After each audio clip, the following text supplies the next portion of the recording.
What's the mechanism? This is not a policy based. Okay.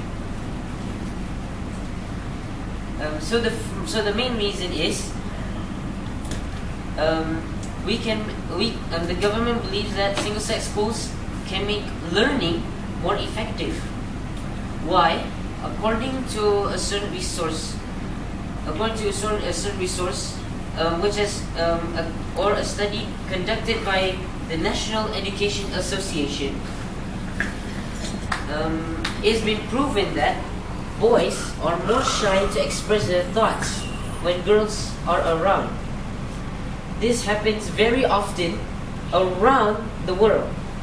So let me give you an analogy. So let me give you an analogy. For an example, let's take my classroom 306 and Emir. Whenever the boys wanted to raise their hands to answer the teacher's question, it would be a norm. If the boys and girls waited for each other to raise their hands, because both of these genders are actually shy and afraid of each other, because they're afraid of that they would be mocked by their classmates. So if these single-sex schools are able to be conducted throughout Malaysia, this would actually boost the education of the this will be able to boost the education of the students. So the second thing is their learning input will be higher.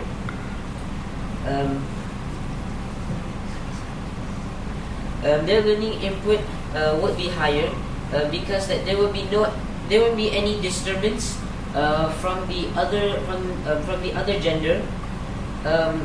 For an example,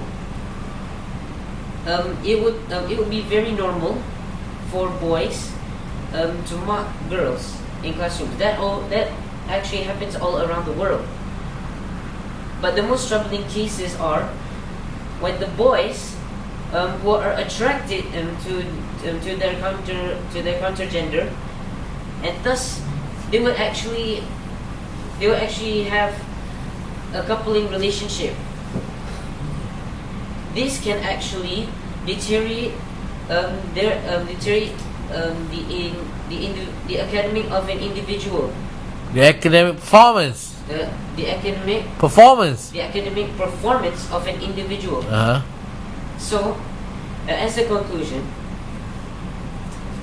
single-sex schools are good for education, and they are actually better than